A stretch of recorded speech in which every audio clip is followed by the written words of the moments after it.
ద్వితీయోపదేశకాండము 29 అధ్యాయము. యెహోవా హోరేబులో ఇశ్రాయేలీయులతో చేసిన నిబంధన గాక ఆయన మోయాబు దేశములో వారితో చేయుమని మోషేకు ఆజ్ఞాపించిన నిబంధన వాక్యములు ఇవే. మోషే ఇశ్రాయేలీయులనందరిని పిలిపించి వారితో ఇట్లనెను, యెహోవా మీ కన్నుల ఎదుట ఐగుప్తు దేశమున ఫరోకును అతని సేవకులందరికిని అతని సమస్త జనమునకును చేసినదంతయు అనగా ఆ గొప్ప శోధనలను సూచకక్రియలను మహత్కార్యములను మీరు కన్నులార చూచితిరి. అయినను గ్రహించు హృదయమును చూచు కన్నులను విను చెవులను యెహోవా నేటివరకు మీకిచ్చియుండలేదు. నేను మీ దేవుడనైన యెహోవానని మీరు తెలిసికొనున్నట్లు 40 సంవత్సరములు నేను మిమ్మును అరణ్యములో నడిపించితిని. మీ బట్టలు మీ ఒంటిమీద పాతగిలిపోలేదు, మీ చెప్పులు మీ కాళ్లను పాతగిలిపోలేదు. మీరు రొట్టె తినలేదు, ద్రాక్షారసమేగాని మద్యమేగాని త్రాగలేదని యెహోవా సెలవిచ్చుచున్నాడు. మీరు ఈ చోటికి చేరినప్పుడు హెష్బోను రాజైన సీహోనును బాషాను రాజైన ఓగును యుద్ధమునకు మనమీదికి రాగా మనము వారిని హతము చేసి వారి దేశమును స్వాధీనపరచుకొని రూబేనీయులకును గాదీయులకును మనష్షే అర్ధగోత్రపు వారికిని దాని స్వాస్థ్యముగా ఇచ్చితిమి. కాబట్టి మీరు చేయునదంతయు చక్కగా జరుగునట్లు ఈ నిబంధన వాక్యములను అనుసరించి నడుచుకొనవలెను.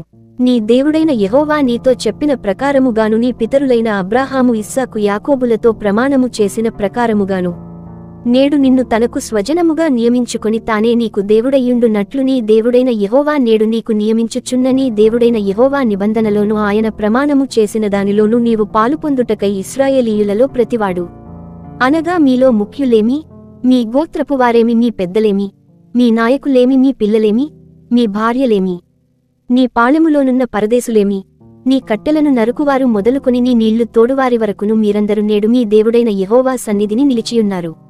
నేను మీతో మాత్రము కాదు, ఇక్కడ మనతో కూడను ఉండి నేడు మన దేవుడైన యెహోవా సన్నిధిని నిలుచుచున్న వారితోనూ ఇక్కడ నేడు మనతో కూడా నుండని వారితోనూ ఈ నిబంధనను ప్రమాణమును చేయుచున్నాను. మనము ఐగుప్తు దేశమందు ఎట్లు నివసించితిమో, మీరు దాటి వచ్చిన జనముల మధ్య నుండి మనమెట్లు దాటివచ్చితిమో మీరెరుగుదురు.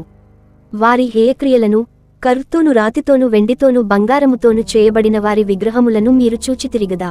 ఆ జనముల దేవతలను పూజించుటకు మన దేవుడైన యెహోవా యొద్ద నుండి తొలగు హృదయముగల పురుషుడేగాని స్త్రీయేగాని కుటుంబమేగాని గోత్రమేగాని నేడు మీలో ఉండకుండునట్లును, మరణకరమైన దుష్కృత్యమునకు అట్టి మూలమైనది మీలో ఉండకుండునట్లును నేడు ఈ నిబంధనను మీతో చేయుచున్నాను. అట్టి పనులను చేయువాడు ఈ శాపవాక్యములను వినునప్పుడు మద్యము చేత దప్పి తీర్చు కొనవలెనని నేను నా హృదయ కాఠిన్యమున నడుచుచుండినను నాకు క్షేమము కలుగునని నేను ఆశీర్వాదము నొందెదనని అనుకునును. అయితే యెహోవా వానిని క్షమింపనొల్లడు.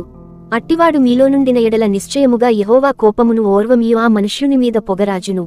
ఈ గ్రంథములో వ్రాయబడిన శాపములన్నీయు వానికి తగులును. యెహోవా అతని పేరు ఆకాశము క్రిందనుండకుండా తుడిచివేయును. ఈ ధర్మశాస్త్ర గ్రంథములో వ్రాయబడిన నిబంధన శాపములన్నిటిని బట్టి వానికి కీడు కలుగజేయుటకై యెహోవా ఇశ్రాయేలీయుల గోత్రములన్నిటిలో నుండి వాని వేరుపరచును.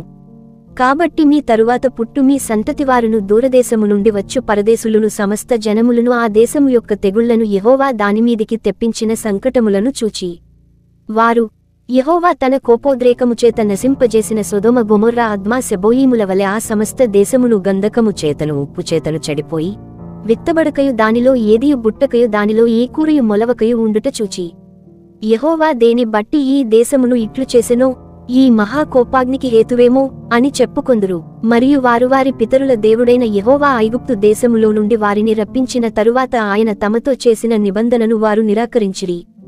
తామెరుగని అన్యదేవతలను, ఆయన వారికి నియమింపని దేవతలను పూజించి వాటికి నమస్కరించిరి. గనుక ఈ గ్రంథములో వ్రాయబడిన శాపములన్నిటినీ ఈ దేశము మీదికి తెప్పించుటకు దానిమీద యెహోవా కోపము రగులుకొనెను. యెహోవా తన కోపోద్రేకము చేతను అత్యుగ్రత చేతను తమ దేశములో నుండి వారిని పెళ్లగించి నేడున్నట్లుగా వారిని వెళ్లగొట్టి పరదేశము పాలుచేసెను. రహస్యములు మన దేవుడైన యెహోవాకు చెందును. అయితే మనము ఈ ధర్మశాస్త్ర వాక్యములన్నిటిననుసరించి నడుచుకొనున్నట్లు బయలుపరచబడినవి ఎల్లప్పుడు మనవియు మన సంతతి వారివియునగునని చెప్పుదురు.